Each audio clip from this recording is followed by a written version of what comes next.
What are other important topics in the learning sciences that are related to your topic or even overlap with your topic? So first I would say methodologically that interaction analysis and conversation analysis provide important approaches to the analysis of data at the small group unit of analysis. And this is contrast with statistical or coding approaches, which really methodologically reduce the data to the individual unit of analysis. And I feel it's very important, it's crucial to keep this sequential temporality of the discourse, of the interaction, and to keep it together and analyze that flow, the temporal flow of meaning making. It's also important, equally important methodologically, to avoid making assumptions about processes that take place either in individual minds or at the larger social institutional level, except to the extent that these are referenced in the group discourse. What is the most influential text that has been published about your topic? Well, unfortunately, there's not much that's explicitly available about group cognition. So I recommend people read anything on social cognition, like Vygotsky's books, Levin-Wenger's book, activity theory, dialogical theories, and so on. And for me, the criterion is always, when they talk about groups, do they reduce them in some way or another to the individual cognition? And that's sometimes tricky to follow, whether they do or not. But a lot of the traditional, for instance, from organizational theory, from group psychology, they talk about group cognition or similar terms, but they end up, if you look closely, reducing it to the individual level, and that makes their work a lot less interesting to me. I do find a lot of Bruno Latour's work to be really inspiring and fun to read. In terms of my own work, I wrote a book in 2006 called Group Cognition, and that's when I really discovered the topic and decided to focus on that and started using the term group cognition.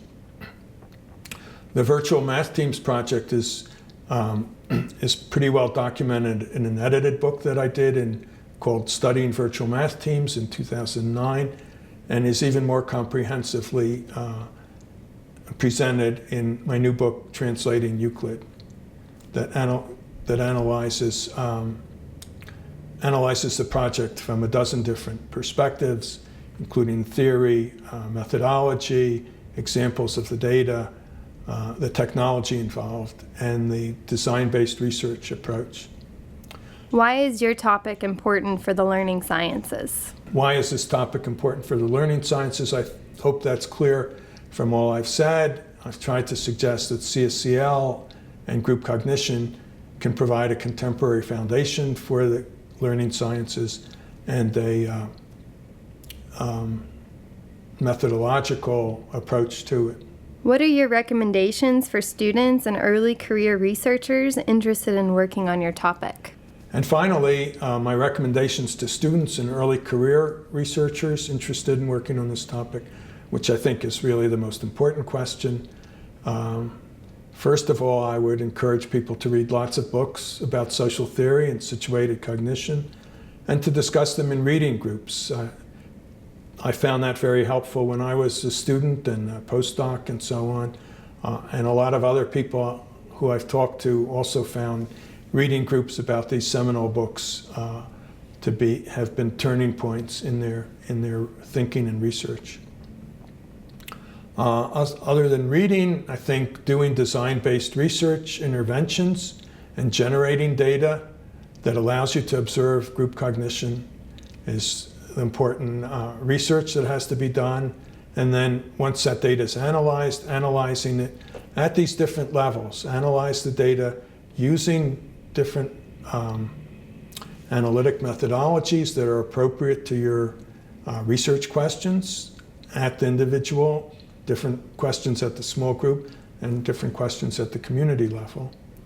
And try to observe the mechanisms by which these different levels interact with each other and influence each other. Because I think that's really the future big question in the learning sciences is how we can analyze these levels and how they work together. And I think that's the future of CSCL and the learning sciences, is to explore these issues, and I encourage people to get involved in doing that. Thanks for your attention.